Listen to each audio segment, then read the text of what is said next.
कल मैंने आप लोगों को सबसे पहले थ्योरेटिकल पोर्शन में पार्शियल डिफरेंशियल इक्वेशन क्या रहता है वो समझाया था कि कोई भी डिफरेंशियल इक्वेशन के अंदर अगर दो या उससे ज़्यादा इंडिपेंडेंट वेरिएबल रहते हैं तो उसको अपन पार्शियल डिफरेंशियल इक्वेशन बोलते हैं। और ये पार्शियल डिफरेंशियल इक्वेशन के अंदर अभी ये लेसन में आपको पांच टर्म्स दिखने वाले P Q X Y and Z, बराबर है। इसमें जो जेड है ना, it is a dependent variable which is depend on two independent variable x and y, so that's why it is a partial now, because number of independent variables are two। और जो p और q रहता है, p का मतलब रहता है del z by del x और q का मतलब रहता है del z by del y। फिर अपन ने कल टाइप वन देखा था।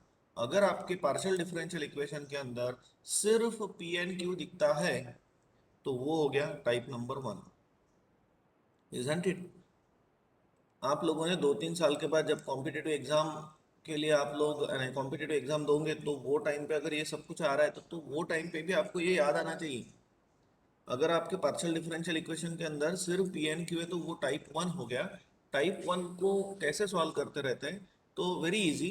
It's complete solution is Z equals to A X plus B Y plus C. Original given equation में आप लोगों को रिप्लेस करना पड़ता है P by A Q by B, B की वैल्यू निकाल के कंप्लीट सॉल्यूशन के अंदर सब्सटीट्यूट कर दो, हो गया प्रॉब्लम, राइट। तो ऐसे अपन ने पांच एक प्रॉब्लम लिए कल, कल जल्दी से कंप्लीट हो गया था, राइट। तो hope this type one is clear to you. Now अब देखते हैं टाइप टू। अब टाइप टू कैसे समझ लो। अगर आपके पार्शियल डिफरेंशियल इक्वेशन के अंदर इफ, अब टाइप टू कैसा समझ लो, if the partial differential equation containing or involving containing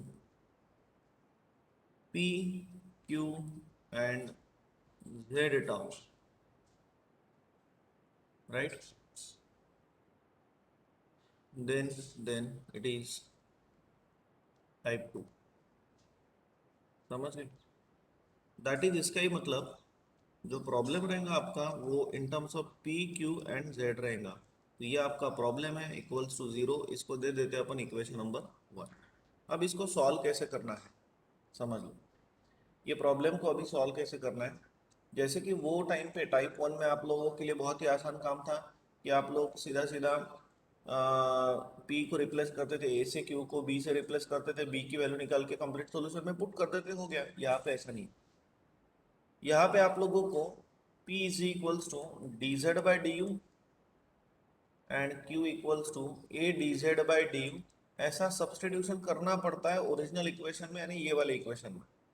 और ये सब्सटीट्यूशन करने के बाद आप लोगों को वेरिएबल सेपरेबल फॉर्म मिलेगा, और वो मिलने के बाद फिर आप लोग उसको इंटीग्रेट करो तो आपको कंप्लीट सॉल्यूशन मिल जाएगा। ऐसा सिलसिला इसमें है।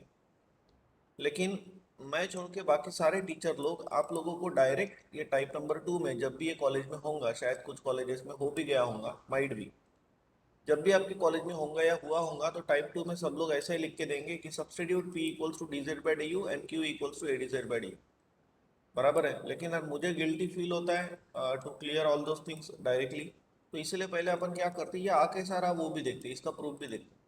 तो ये प्रूफ आता कैसा है इसका, यहाँ पे आप लोग एक ऑब्जर्व कर रहे हो, P Q X Y Z तो अपन देख ही रहे थे, लेकिन एक नया ही टर्म आ गया, दैट इज यू। ये केस में, ये टाइप में आप लोगों को लेट कंसिडर करना पड़ता है u is equals to X plus A Y. ये कंसिडरेशन आपको करना पड़ेगा टाइप नंबर टू में to solve the type two problem. अब बराबर देखो, आप लोगों को p निकालना है और आप लोगों को q की वैल्यू निकालना है, जो कि इतना आना चाहिए। तो ये कैसा आएगा, सी केयरफुली नाउ। जो p है, p का मतलब आप लोगों को पता है, कल ही मैंने समझाया था, p का मतलब रहता है del z by del x, बराबर है। और जो q है, q कल ही मैंने बोला आपको, q का मतलब रहता है del z by del y। बोलिए यहाँ तक क्लियर है सबको, है ना। लेकिन अब यहाँ पे क्या हो रहा है, बीच में u आ रहा है। तो मैंने आप लोगों को इसके पहले एक टर्म पढ़ाया है, कंपोजिट फंक्शन, जिसको ये अपन ट्रांसफॉर्मेशन ऑफ इंडिपेंडेंट वेरिएबल बोलते हैं। वो कैसा रहता है कि a सपोज b का दोस्त है और b सपोज a का दोस्त है। तो एक दिन तो ऐसा आएगा ना, सॉरी, b सपोज c का दोस्त है, a b का दोस्त है एंड b c का दोस्त है, तो एक दिन तो ऐसा आएगा ना कि a c का दोस्त बन जाएगा। So this is the concept composite function का। तो यहाँ पे कैसा है, यहाँ पे सबसे पहले z अभी किसका फंक्शन बन रहा है, u का, और बाद में u किसका फंक्शन बन रहा है, x एंड y का। So we can say now z is a composite function of x and y।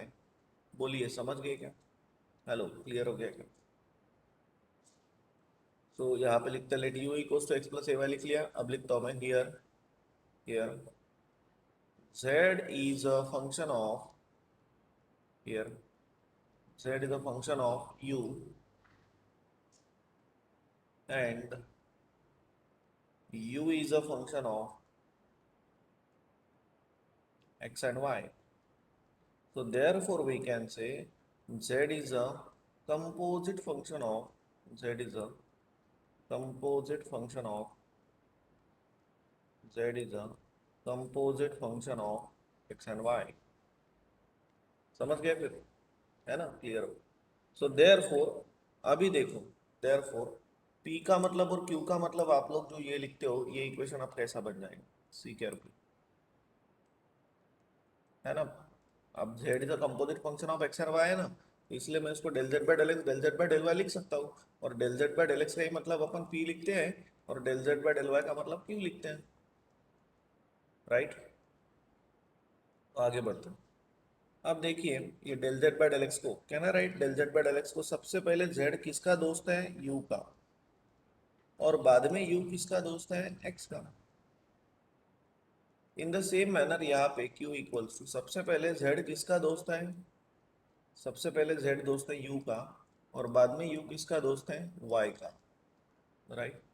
समझ गए यहाँ तक? अब मुझे बोलो, यहाँ पे एक छोटी सी गलती है। व्हाट इज दैट गलती इज? मुझे नहीं लगता कोई आइडेंटिफाई कर पाएगा, लेकिन जो स्टूडेंट्स को मैंने M1 M2 पढ़ाया है, स्पेशली दो जो स्टूडेंट जिनको मैंने इंजीनियरिंग M1 का सेकेंड यूनिट पार्शियल डिफरेंशिएशन पढ़ाया है, लेकिन यार आपकी बात जो है ना, उस आप लोगों से कोई एक्सपेक्टेशन मैं रखता नहीं, बट फिर भी एक आधा होगा तो बोलिए, क्योंकि आप कोविड वाले बैच वाले हो। कोई है? नहीं है? चलो ठीक है। कल ही मैंने आप लोगों को बोला था कि जैसे कि y equals to X square plus two X ऐसा दे दिया सपोज, और दूसरा दे दिया z is equals to X square Y. जब मैं इसका डेरिवेटिव करता हूँ तो बेझिझक आप लोग कर लोगे सर 2x प्लस टू, और इधर क्या लिखूँ तो dy बाई डी एक्स। तो मैंने एक अच्छे से क्लियर किया था आप लोगों को कि जब कोई भी एक वेरिएबल सिर्फ एक ही वेरिएबल का फंक्शन रहता है, तो तब वहां पे जो डेरिवेटिव अपन यूज करते हैं उसको बोलते हैं कंप्लीट डेरिवेटिव। लेकिन जब अब इसका डेरिवेटिव पूछो तो ये आएगा sir with respect to X करूँ कि विथ रिस्पेक्ट टू वाई करूँ। अगर विथ रिस्पेक्ट टू एक्स करता हूँ तो 2x by treating y as a constant, और अगर विथ रिस्पेक्ट टू y करता हूँ तो एक्स स्क्वायर कांस्टेंट, यानी x की टर्म कांस्टेंट रहेंगी, y का डेरिवेटिव वन ऐसा आएगा। तो जब कभी भी एक वेरिएबल दो या उससे ज्यादा वेरिएबल का फंक्शन रहता है, तब अपन जो डेरिवेटिव यूज करते हैं उसको बोलते हैं पार्शियल डेरिवेटिव। यहाँ पे एक छोटी सी मिस्टेक है जो कोई ध्यान नहीं देता, लेकिन मेरे स्टूडेंट हो, आप लोगों ने ध्यान देना चाहिए। If you are observing closely here, तो यहाँ पे z is a function of only one variable, z is a function of only one variable, इसीलिए z का कंप्लीट डेरिवेटिव निकलेगा। सो इसलिए यहाँ पे ये जो del z by del U आप लोगों ने लिखा है, del z by del U, ये नहीं चाहिए, यहाँ पे चाहिए dz by D U, dz by D you. लेकिन u is a function of two variables x and y, तो इसलिए ये सही है, del U by del X, del U by del Y, ये करेक्ट है। बोलिए, छोटा बेसिक डिफरेंस समझे क्या? हेलो, क्लियर हो गया क्या सबको? कोई डाउट नहीं है ना?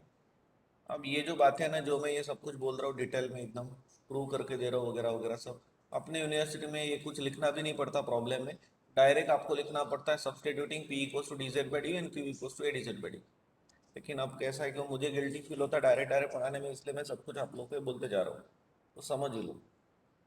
आगे बढ़ते हैं। Now u is equals to X plus A Y है, इसका डेरिवेटिव मैं विथ रिस्पेक्ट टू एक्स करता हूँ तो कितना आएगा, ये आएगा dz by D U into, what the mean by del U by del X, one, समझ गए? And q dz by D U into, what the mean by del U by del Y with respect to y। अगर मैं इसका derivative करता हूँ तो answer कितना आएगा, a आएगा। तो मिल गया क्या अपने को जो चाहिए था वो? हेलो, समझ गए क्या? जो चाहिए वो मिल गया ना? अरे मिल गया ना, p equals to D Z by D and q equals to A D Z by D, है ना? क्लियर हो गया, राइट? That's it then. ठीक है। सो देयरफॉर नाउ अब क्या करना है, P और Q की वैल्यू मिल गई, therefore substituting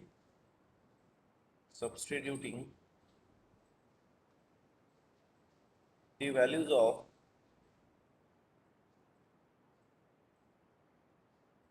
P and Q in given equation, बोले तो इन इक्वेशन नंबर 1 जो आपका प्रॉब्लम रहेगा उसमें, इसमें राइट। तो उसमें पुट करने के बाद अपने को वेरिएबल सेपरेबल फॉर्म मिलेगा। So we will gate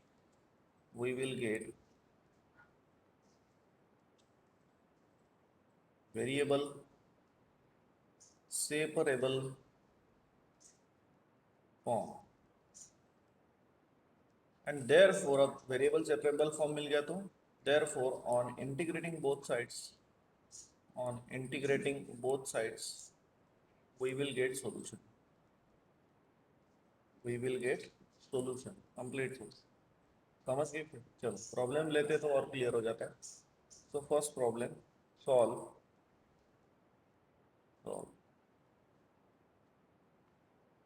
P into 1 + Q equals to QZ। चलो देखिए अभी, तो टाइप 1 अपन ने कल देखा सिर्फ PQ, और आज टाइप 2 देख रहे हैं PQZ। तो यहाँ पे PQZ आपको दिखाई दे रहे, तो तभी क्लियर होने को ना कि ये कौन सा टाइप है, टाइप नंबर 2 है, राइट। तो सॉल्यूशन वही हो। अब लिखना कैसे प्रॉब्लम समझ लो। सॉल्यूशन वही हो, इनिशियली लिखने का एक प्रॉब्लम अच्छे से समझ लो। इनिशियली लिखने का सॉल्यूशन वही है, the given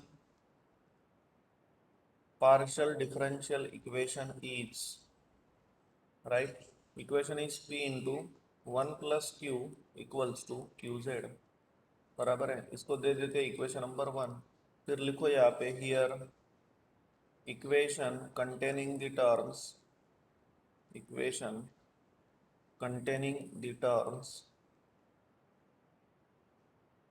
P, Q and Z, है ना। So therefore it is type 2, ऐसा मत लिखना। So it is containing the terms P, Q, Z, right. तो इसीलिए फिर लेट कंसिडर करते हैं। अब देखो यहाँ से आप लोग, जो मैं अभी लिख के दे रहा हूँ आप लोग को, ये नहीं भी लिखते हो आप लोग तो भी चलेगा। Direct substituting P equals to dz/du and Q equals to a/dz/du, ऐसा भी पुट करते हो नहीं, इक्वेशन नंबर 1 खत्म हो गया, चलता। बट मेरे स्टूडेंट हो और इनमें एक ही प्रॉब्लम यूनिवर्सिटी एग्जामिनेशन में आएगा, गेट वेट में आता है, तो आप लोग रफली कैलकुलेशन करोगे, कुछ करने की नीड नहीं है। लेकिन यूनिवर्सिटी एग्जामिनेशन में पूरा डिटेल में लिखो तो it will be a very good impression. जो अभी मैं लिख के दे रहा हूँ वो आप लोग लिखो तो भी 4 ही मार्क्स मिलेंगे, 4 में से 4, यानी जितने मार्क्स के लेंगे। लेकिन वो नहीं भी लिखते हो तो भी पूरे मार्क्स मिलेंगे 4 में से। समझ रहे क्या? बट लिखने से एक इंप्रेशन क्रिएट होता है कि कैसा कैसा आ रहा है, उसको भी समझ में आता है कि हाँ ऐसा है ही। सो लेट कंसिडर करते हैं वही u is equals to X plus A Y, बराबर है। अब इसके बाद की जो बातें हैं ना वो यही है। So here z is the function of u is the function of x and y, so z is the composite function of x and y। So p और q की वैल्यू निकाल ली, जो मैंने अभी अभी आप लोगों को समझाया। ये मैं कॉपी कर लूँ।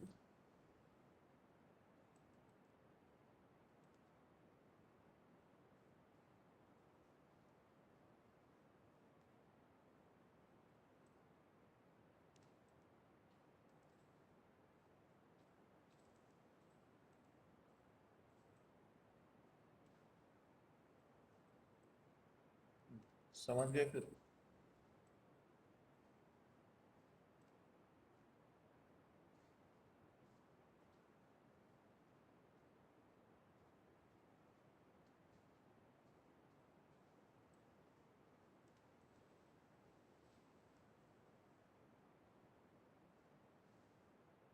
हाँ समझ गए, कोई डाउट नहीं है ना।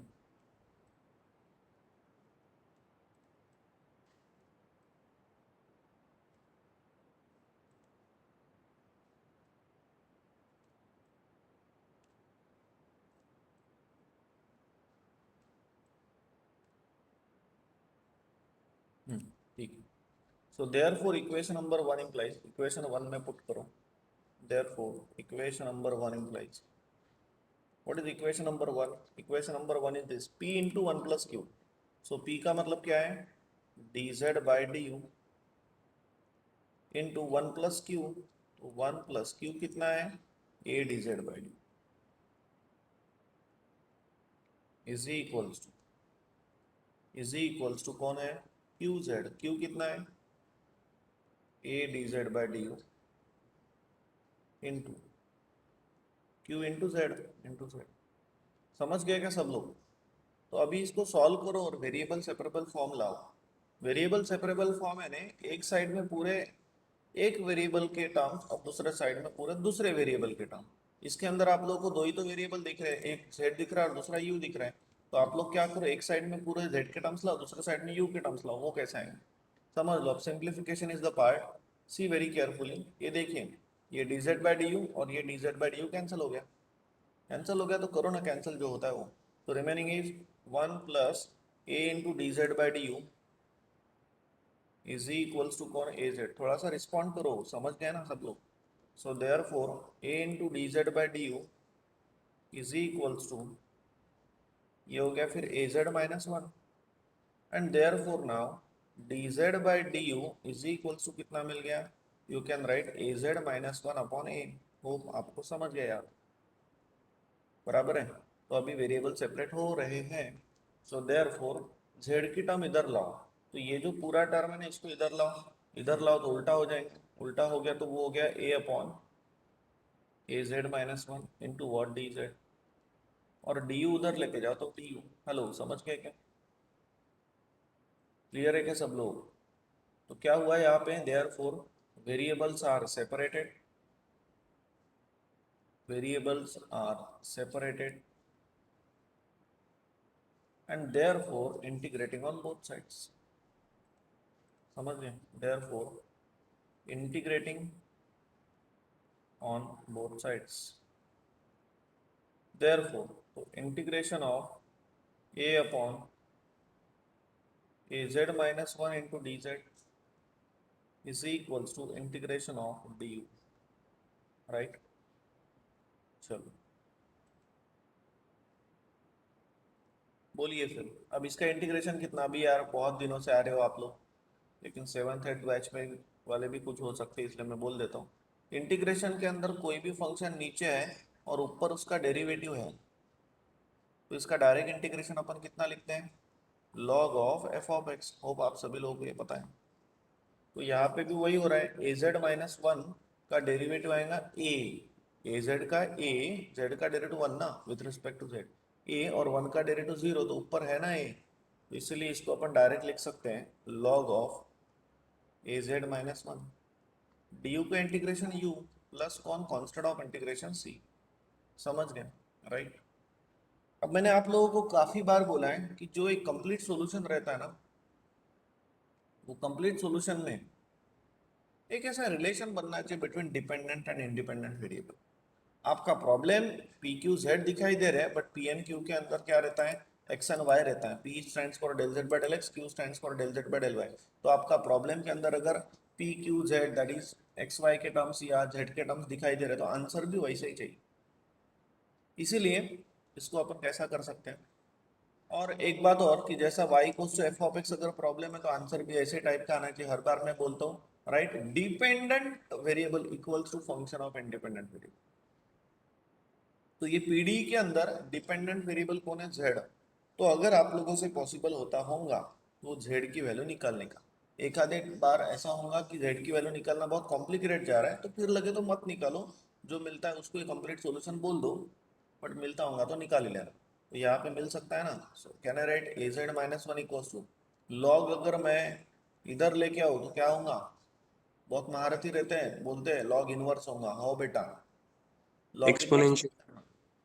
तो लॉग इधर जब आता है तो इसको बाय डिफॉल्ट अगर अपन ई कंसिडर करते हैं, एल एन वाला कंसेप्ट, लॉग एल ओ जी लॉग और एल एन ऐसे दो बातें रहते हैं। एल ओ जी लॉग है तो बेस में 10 रहता है और एल एन है तो बेस में ई रहता है, और इन दोनों का रिलेशनशिप निकालना है। तो लॉग 10 को अगर मैं 2.303 से मल्टीप्लाई करूंगा तो मुझे लॉग ई मिल जाएगा, बराबर ऐसा रिलेशन रहता है लॉग बेस टू 10 का और लॉग बेस टू ई का। तो ठीक है, यहाँ पे जो लॉग ले रहे हैं उसका by default upon base mathematics में ई लेते हैं, लिखते हैं एलओजी लॉग, लेकिन बाय डिफॉल्ट उसका बेस ई लेते हैं। तो ई लेते हैं इसलिए इधर जब जाएंगे ना लॉग तो वो ई रेस टू बनेगा, बेस में 10 लेते तो 10 रेस टू बनेगा, बेस में 2 लोगे तो 2 रेस टू बनेगा। तो ये बन जाएगा e raise to the power u plus c. Hope समझ गया। So therefore now az is equals to e raised to the power u का मतलब वापस दो x plus ay plus c minus one इधर आ गया तो हो गया plus one and so therefore finally complete solution मिल गया z equals to e raised to the power x plus ay plus c plus one upon upon a समझ गए फिर सब लोग so this is what your required complete solution this is what required ऐसा है फिर problem required solution complete solution isn't it everyone यार एक एक टर्म काफी एक्सप्लेन करता हूँ यार बहुत धीरे धीरे सब कुछ बहुत सही ढंग से एक्सप्लेन करता हूँ और क्या चाहिए यार कोई डाउट होगा तो पूछा करो ये मास्टर में बिल्कुल एटीट्यूड नहीं है कोई किसी को डांटता नहीं कुछ नहीं और आजकल सब बच्चे बड़े हो जाते हैं तो कॉलेज लेवल पे जब आप क्वेश्चंस वगैरह पूछने की कोशिश करते हो तो मास्टर साला मुंह पे इंसल्ट ही कर देता क्वेश्चन कुछ भी पूछो अपन ने तो इसीलिए कोई स्टूडेंट पूछता भी नहीं कुछ नहीं तो ऐसा इधर नहीं है प्लीज़ बिंदास पूछा करो कोई भी प्रॉब्लम होगा तो छोटे छोटे कोई भी कंसेप्ट आपको अगर समझ के लेना हो तो पूछा करो ऐसा नहीं कि अभी अगर आपको बैच में नहीं पूछना है तो बाद में भी पूछा करो कोई टेंशन नहीं लेकिन कंसेप्ट क्लियर रखा करो और पढ़ाई बहुत ज़्यादा करो बहुत आने हद ही नहीं है इंजीनियरिंग की स्टडी बोले तो ऐसी स्टडी रहती है कि हर छोटे छोटे कंसेप्ट में रिसर्च वर्क रहता है तो इसीलिए इतनी वास्ट फील्ड है कि मैंने एक जीवन पूरा नहीं है कितना भी पढ़ाई करो कम ही है लेकिन आप लोग उसमें भी अगर पढ़ाई नहीं करते हो तो फिर क्या मतलब बनता है जस्ट टाइम पास तो ऐसा मत करो अ, हर एक कंसेप्ट को दिल से पढ़ो मैथमेटिक्स जो सब्जेक्ट आप लोग को है ना बस वही अच्छे से करते हो तो धीरे धीरे आपकी लिंक लगेंगी चलो ठीक है फिर सेकंड प्रॉब्लम लेते हैं तो आ गया ध्यान में अब एक प्रॉब्लम सेकंड प्रॉब्लम ना solve 2z equals to p q minus p square plus one once again यहाँ पे आपको पी क्यू जेड टर्म दिखाई दे रही है ये हो गया कौन अब देखिए ये सब कुछ आप लोगों को लिखना है तो लिख सकते हो नहीं लिखना है तो भी चलेगा आप लोग डायरेक्ट भी लिख सकते हो लेकिन अब मेरे पास है तो मैं कॉपी पेस्ट कर लूँगा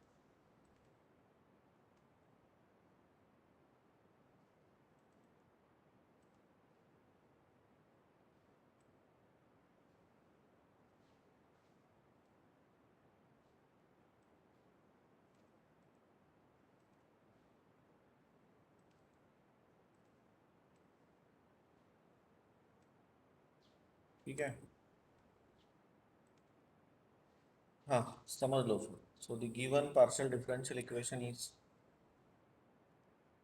2z इज इक्वल्स टू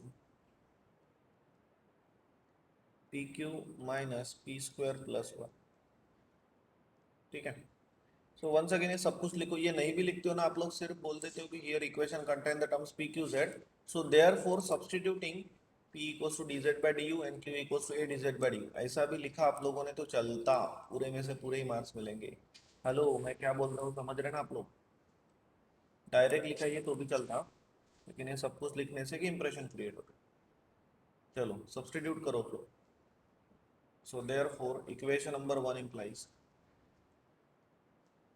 बोलिए 2z is equals to what do you mean by p का मतलब है dz बाय du राइट और q का मतलब क्या है a dz बाय du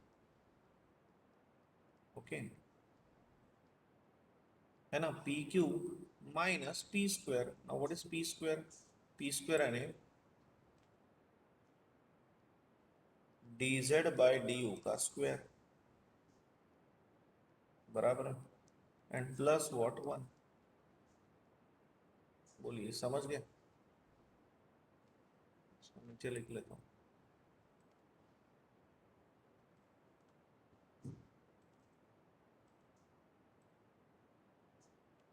ठीक है फिर आगे बढ़ जाओ so therefore two z is equals अब ध्यान से देखना this is d Z by D u this is again d Z by D u अगर x into x x square होता है तो ये डिफरेंशियल टर्म है d Z by D u into d Z by D u यानी d Z by D u का square तो अगर मैं d Z by D u का स्क्वायर अगर कॉमन ले लूँ तो अंदर क्या आएगा, अंदर यहाँ पे आएगा ए और यहाँ पे आएगा -1। समझ गए? प्लस कौन है, 1। ये 1 को उधर दे दो। So therefore now d Z by D u का square is equals to 2z -1, okay, और अपॉन में कौन आएगा, a -1।